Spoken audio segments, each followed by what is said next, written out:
पहना सब टूट के साफ हो जाए। आपसे मैं एक सवाल पूछता हूं कि कोई दुकान खोल के अगर बैठता है और उसका अगर घाटा ही लगे तो दूसरे दिन दुकान खोलेगा या बंद कर देगा। कितनी भी ताकतवर हो सदन के अंदर जनता अगर ठान ले, किसान अगर ठान ले, तो सरकार को चैन से सदन में बैठने नहीं रहने दे सकती है।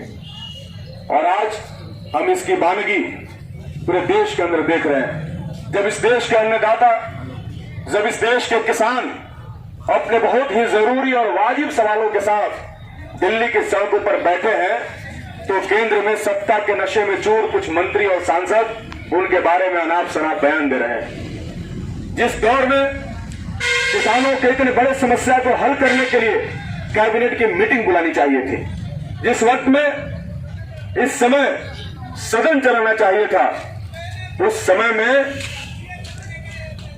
किसानों के ऊपर बयानबाजियां की जा रही है। किसानों को कई तरह की बातें किसानों के बारे में कही जा रही है। कुछ लोग कह रहे हैं कि ये बाहर से फंडिंग हो रहा है, कुछ लोग बहुत कुछ आतंकवादी फंडिंग कर रहे हैं और कई तरह के गलत सलत आरोप। कुछ कह रहे हैं कि किसान नहीं है, ये लोग तो किसी पार्टी के नेता हैं, कार्यकर्ता हैं, टाइप का बहुत सारा उन पर आरोप लगाया जा रहा है।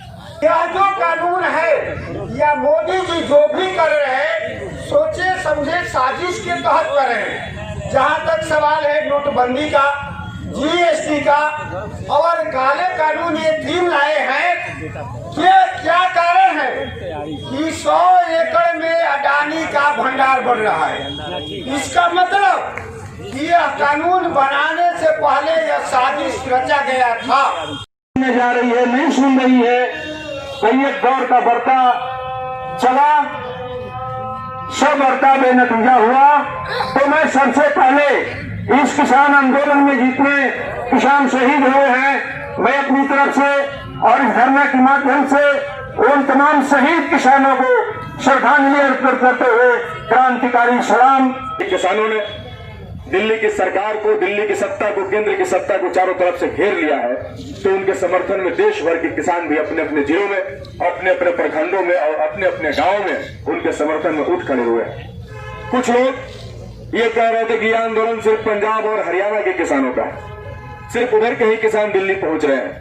लेकिन जैसे ही वहां के किसानों ने आह्वान किया पूरे भारत बंद का, और भारत बंद में जो देश भर के किसान सड़कों पर उतरे, तो उनके कान भी खड़े हो गए और उनको भी समझ में आने लगा कि यह आंदोलन जो है वो सिर्फ दिल्ली और पंजाब का आंदोलन नहीं है, बल्कि यह आंदोलन पूरे हिंदुस्तान का है, पूरे भारत का है, पूरे मुल्क का है। तो ये किसानों का आंदोलन उठ खड़ा हुआ है। 3 बिल जो मोदी सरकार ने बनाया, और कब बनाया? जब देश में लॉकडाउन चल रहा था। सबसे पहले देश में लॉकडाउन लगा दिया गया। कोरोना के नाम पर भयानक लॉकडाउन इस देश के अंदर हुआ, और उसी लॉकडाउन के आड़ में रातों रात कैबिनेट से पास करा करके 3 कृषि बिल पास करा दिए। एक तो सबसे बड़ा सवाल उसी समय उठा कि आखिर ऐसा क्या इतनी हड़बड़ी थी कि लॉकडाउन के दौर में, जब लोगों के पास दवाइयां नहीं पहुंच रही हैं, जब लोग अपने बहुत ही न्यूनतम समस्याओं को हल करने में अपने आप को अक्षम साबित हो रहे हैं, तो ऐसे दौर में ऐसी क्या हड़बड़ी और जरूरत पड़ गई कि रातों रात जो है इस तरीके का बिल पास करना पड़ा। उन्होंने 3 कानून पास कर दिए। उन्होंने साफ तौर पर इस बात को कहा है कि अब मंडियां खत्म हो जाएं, एमएसपी नहीं रहेंगे। वो कह रहे हैं कि हम किसानों को आत्मनिर्भर बनाना चाहते हैं। कुछ दिन पहले कहा था कि नौजवानों को आत्मनिर्भर बनाना चाहते हैं, और पता है ना, आत्मनिर्भर बनाते बनाते सारा नौकरी आपसे छीन लिए, रेल भी छीन लिए, बैंक का नौकरी भी छीन लिए, और सभी सरकारी संस्थानों सबको बेदखल कर दिया। और जब किसानों को आत्मनिर्भर बनाने की बात कर रहे हैं, तो यकीन मानिए आपसे आपका खेत भी छीन लेंगे।